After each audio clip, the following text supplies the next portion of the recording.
नरसिम्हा राव ने कहा short of आज़ादी sky will be the limit. और देवीगौड़ा की साहब की सरकार में तो उनके एजेंडे में था कॉमन मिनिमम प्रोग्राम। वो सरकार का एजेंडा होता, किसी पार्टी का नहीं होता। उसमें था इनको हम दे देंगे ऑटोनॉमी। लेकिन इन्होंने क्या किया, इन्होंने अमेंडमेंट की कि भाई कॉन्स्टिट्यूंट असेंबली का मतलब हुआ असेंबली, और असेंबली का मतलब हुआ जब वहाँ सदर राज है पार्लियामेंट। आप समझे मेरी, कॉन्स्टिट्यूंट असेंबली का मतलब हुआ असेंबली, फिर कहा असेंबली का मतलब हुआ पार्लियामेंट। जब वहाँ सदर राज होगा तो वो पार्लियामेंट बन जाती है जम्मू कश्मीर की असेंबली। 1950 में ये बना आर्टिकल, 1950 में द इंडियन कॉन्स्टिट्यूशन, तो अभी जम्मू कश्मीर का नहीं बना था। तो इंडियन कॉन्स्टिट्यूशन में 370 में लिखा गया था कि constituent assembly of J&K will recommend, ये article will cease to be operative on the recommendation of the constituent assembly. तो कॉन्स्टिट्यूंट असेंबली तब 50 में भी जम्मू कश्मीर की बनी नहीं थी, तो उन्होंने किन तक रखा ये कॉन्स्टिट्यूंट असेंबली तक, लेकिन उन्होंने इसे एब्रोगेट नहीं किया। तो टेम्पररी शब्द इसलिए था कि ये असेंबली को डिसाइड करना था। और पहले भी हमारे साथ ऑटोनॉमी के साथ खिलवाड़ हुआ, इससे पहले भी हमें मंगल सिंह के डाके देखे हैं। हमारा प्रधानमंत्री था, छीना गया। हमारा अपना कॉन्स्टिट्यूशन था, लिया गया। बहुत से प्रोटेक्शंस थे जॉब के हवाले से, सब छीन लिया। हमें इसके लिए पॉलिटिकल स्ट्रगल करनी है। हमने इससे पहले भी आपके साथ शेयर किया कि जो आर्ग्यूमेंट्स थे पिटिशनर्स की ओर से, जो चैलेंज कर रहे थे इसकी कॉन्स्टिट्यूशनल वैलिडिटी, इस आधार पे कि जो प्रेसिडेंट ने जो ऑर्डर निकाला जिसे हम 272, 273 कहते हैं, और उसके बाद रीऑर्गेनाइजेशन एक्ट, फ़िलहाल हम इन दो चीज़ की नोटिफिकेशंस की बात करते हैं। तो उसमें एक लेमैन भी ये कहता है, सवाल प्रश्न उठाता है कि अगर कोई भी कॉन्स्टिट्यूशनल प्रोविज़न आपको जम्मू कश्मीर में लाना है, जैसे 5 अगस्त को इन्होंने किया, सारा कॉन्स्टिट्यूशन लागू कर दिया, उसके लिए जो मैंडेटरी कंडीशन है वो है कि वहाँ की सरकार की कॉन्करेंस होनी चाहिए। ये मैं नहीं कह रहा हूँ, ये 370 खुद कहता है, इंडियन कॉन्स्टिट्यूशन का जो हिस्सा था हमारा ये। और वहाँ पर एक्सप्रेसली ये ना कि हम इसमें मानी निकाले, इंटरप्रेट करें, नो, एक्सप्रेस प्रोविज़न है कि कॉन्करेंस सिर्फ वहाँ की काउंसिल ऑफ मिनिस्टर्स दे सकते हैं on their aid and advice. फिर गवर्नर के थ्रू ही भेजेंगे, लेकिन it should be on the aid and advice. हमारा कहना है वहाँ तो गवर्नर साहब थे, सरकार नहीं थी, तो ये कॉन्करेंस सही नहीं। एक दूसरा हमारा पॉइंट 370 को ख़त्म करने के लिए उधर लिखा है कि ये आर्टिकल तो सीज़ हो जाएगा। 1950 में जब ये वजूद में आर्टिकल हिंदुस्तान का आईन बना, लेकिन उसमें एक कंडीशन रखी गई कि अगर ये सीज़ होगा, लेकिन इसके लिए जो जम्मू कश्मीर की कॉन्स्टिट्यूंट असेंबली है, जिसको वहाँ का कॉन्स्टिट्यूशन बनाना है, अगर वो ये रिकमेंड करे कि भाई ये नहीं रहना चाहिए, लेकिन उन्होंने ऐसा नहीं किया, तो हम कहते हैं ये केवल कॉन्स्टिट्यूंट असेंबली को डिसाइड करना था, बाकी ना पार्लियामेंट को, न जम्मू कश्मीर की सरकार को, किसी के पास ये कानूनी तौर ताकत पावर नहीं था कि वो इसे ख़त्म करते। लेकिन इन्होंने क्या किया, इन्होंने अमेंडमेंट की कि भाई कॉन्स्टिट्यूंट असेंबली का मतलब हुआ असेंबली, और असेंबली का मतलब हुआ जब वहाँ सदर राज है पार्लियामेंट। आप समझे मेरी, कॉन्स्टिट्यूंट असेंबली का मतलब हुआ असेंबली, फिर कहा असेंबली का मतलब हुआ पार्लियामेंट। जब वहाँ सदर राज होगा तो वो पार्लियामेंट बन जाती है जम्मू कश्मीर की assembly. This is unknown to law. और मैं ये कहता हूँ आपको, कोई रॉकेट साइंस इसमें इन्वॉल्व नहीं है, ये कानूनी बातें तो है, लेकिन जिस ढंग से हुआ है, जो एक्सप्रेस प्रोविज़न है, मैं उसे कहता हूँ ना ऑर्डिनरी मैन ऑफ प्रूडेंस, जिसको लीगल इंट्रिकेसीज, क्या कॉन्स्टिट्यूशन, लीगलिटीज़, इनके बारे में ना पता हो, तो कानूनी जानकारी ना रखता हो, इस फर्टिनिटी से ना हो, लेमैन, वो भी ये बात को समझेगा। टेम्परेरी का जो इशू है, टेम्परेरी का इशू यही है कि जब 1950 में ये बना आर्टिकल, 1950 में द इंडियन कॉन्स्टिट्यूशन, तो अभी जम्मू कश्मीर का नहीं बना था।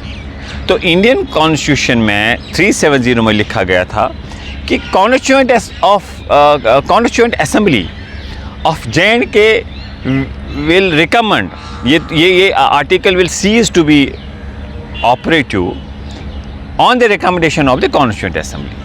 तो Constituent Assembly तब 50 में भी जम्मू कश्मीर की बनी नहीं थी, तो उन्होंने किन तक रखा ये Constituent Assembly तक, लेकिन उन्होंने इसे एब्रोगेट नहीं किया।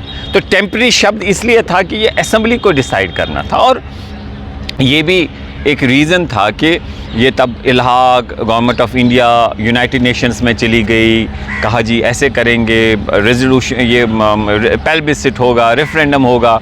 शायद वो भी एक रीज़न है कि उन्होंने इसमें क्या लिखा था TMPORY, लेकिन फिर कॉन्स्टिट्यूएंट असेंबली तक ये कानूनी तो रखा गया था। उन्होंने कहा नहीं जी ये रहना चाहिए, और मैं as a peace loving constitution पे यकीन रखता हूँ। मैं समझता हूँ कि उन्होंने कहा कि हमें ये ना कॉन्स्टिट्यूशनल रिलेशंस जो है इंडिया के साथ रहने चाहिए, और इस आधार पे रहने चाहिए 370 के आधार पे। एक हमारा स्ट्रॉन्ग केस है जो मैंने अब बताया। I am hopeful, we are hopeful for the justice. हम उम्मीद करते हैं हमें इंसाफ मिलेगा। और ये जो मुद्दे हैं, इससे पहले भी हमारे साथ ऑटोनॉमी के साथ खिलवाड़ हुआ, इससे पहले भी हमें मंगल सिंह के डाके देखे हैं, हमारा प्रधानमंत्री था छीना गया, हमारा अपना कॉन्स्टिट्यूशन था लिया गया, बहुत से प्रोटेक्शंस थे जॉब के हवाले से सब छीन लिया।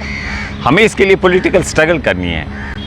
कानूनी लड़ाई अपनी जगह वो तो है 370 को लेके, लेकिन उसके अलावा इंटरनल ऑटोनॉमी की रेस्टोरेशन के लिए सियासी लड़ाई लड़नी है पीसफुली, और उसके लिए मुझे उम्मीद है देश के लोग हमारे साथ जुड़ेंगे, और एक न एक दिन जम्मू कश्मीर के अवाम को उनको अपने हुकूक उनको देने हैं जो उनके पास थे, खुसूसन जो हमारे पास 53 में पोजीशन थी, जो असेंबली ने रेजोल्यूशन भी लोगों के चुने हुए नुमाइंदों ने पास किया, वो हम हासिल करके रहे। तो मैंने कोर्ट में भी वो कोर्ट किया ऑटोनॉमी का, दैट्स ऑटोनॉमी रिपोर्ट, उसमें असेंबली ने वो पास किया, सरकार ने एक कमेटी बनाई, उन्हें रिपोर्ट दे दिया कि जम्मू कश्मीर को स्वायत्तता मिले, ऑटोनॉमी मिले, और उस ऑटोनॉमी को उन्होंने असेंबली के थ्रू पास करवाया, फिर गवर्नमेंट ऑफ इंडिया को भेजा। उस कमेटी के जो सरबराह थे वो युवराज, फॉर्मर युवराज हमारे थे, हरी सिंह के बेटे डॉक्टर करण सिंह जी थे। तो उन्होंने तो कहा ऑटोनॉमी, नरसिम्हा राव ने कहा शॉर्ट ऑफ आज़ादी sky will be the limit, और देवीगौड़ा की साहब की सरकार में तो उनके एजेंडे में था कॉमन मिनिमम प्रोग्राम, वो सरकार का एजेंडा होता, किसी पार्टी का नहीं होता, उसमें था इनको हम दे देंगे ऑटोनॉमी, शॉर्ट ऑफ आज़ादी sky will be the limit, Narasimha Rao ji ने कहा। तो अब हम यही कहेंगे, हमारे साथ मैंने इससे पहले भी आपको कहा, हम फील करते हैं, मेरे जैसे लोग जो पुरअमन लोग हैं, जो कॉन्स्टिट्यूशन पे बिलीव करते हैं, जो समझते हैं देश के लोगों से, जब हम यहाँ दिल्ली में आज मिलते हैं कितना प्यार लोग देते हैं। एक हम चाहते हैं कि ये प्यार रहे और सेंस ऑफ बिलोंगिंग हो, यूनिटी हो डाइवर्सिटी में, लेकिन जम्मू कश्मीर का जहाँ तक ताल्लुक़ है बहुत नाइंसाफ़ी हुई। हम बदकिस्मत लोग हैं, लेकिन ये जो आरोप है, हम बदकिस्मत लोग हैं, हम बदकिस्मत लोग हैं, हमसे सारा लूट गया, छीना गया, और 1 लाख लोग मारे गए, PSA, अफसफा, जो भी इसके लिए रिस्पॉन्सिबल है। मैं इस वक्त ये कहूँगा हम बदकिस्मत कौम हैं, और जो हम पे आरोप लगाया गया है वो मैं यही कहूँगा, आप डॉक्टर करण सिंह जी का स्टेटमेंट देखें कि हम कहीं पुस्तकें लिख सकते हैं कि जम्मू कश्मीर पे कितनी गलतियाँ किन्होंने की, भारत सरकार ने। मैं कभी लोगों से भी कहता हूँ भाई क्यों हमने ये ऐसे किया, तो वो कहते हैं कि इन्होंने शुरुआत की, दिल्ली ने शुरुआत की, प्राइम मिनिस्टर को गिरफ़्तार करके 53 में भंग करके उसकी सरकार, ऑटोनॉमी को कमज़ोर करते हुए, इंटरनल ऑटोनॉमी को छीनते हुए इन्होंने प्रोवोक किया, और किसी को फिर मौका मिला उस चीज़ को लोगों को फिर सामने लाने में। तो इसलिए हम यही समझेंगे good sense will prevail, we hope justice will be done with the people of Jammu and Kashmir. देखिए सबसे बड़ी बात ये होती है कि जब मैंने आपको कहा कि ऐसे सिचुएशन में कोई भी पिटिशनर आ सकता है, कह सकता है नहीं ये नहीं वापस रेस्टोर होना, कोई कह सकता है रेस्टोर होना चाहिए, ऐसा हो सकता है, ये आप सब किसी को रोक नहीं सकते हैं। 1 करोड़ की पॉपुलेशन होगी, कोई भी आएगा, मैं हम जी ये कम्युनिटी ये चाहती है, ये चाहती है, लेकिन एक प्रॉपर वे है। जब आप देखेंगे कि वहाँ की असेंबली मेजॉरिटी से कहती है कि हमें वापस दो ऑटोनॉमी, जस्टिस सगीर कहते हैं कि भाई इनको ऑटोनॉमी दे दो, देवीगौड़ा साहब ऐसे कहते हैं, तो उसका मतलब हुआ विल ऑफ द पीपल क्या है कि हमें इसे रेस्टोर किया जाए, वो असल में बात है। अब देखिए कुछ पॉलिटिकल पार्टीज़ वो लोगों को वहाँ बांटना चाहते हैं, वहाँ फ्रैक्चर्ड मैंडेट करना चाहते हैं। गुजर बकरवाल जैसे यहाँ हिंदू मुस्लिम ऐसे कुछ लोगों का ये एजेंडा है। तो हम चाहते हैं ये कि ऐसा नहीं होना चाहिए। एक खूबसूरत देश था, देश के हित में है कि लोग भाईचारे से रहे। शुक्रिया।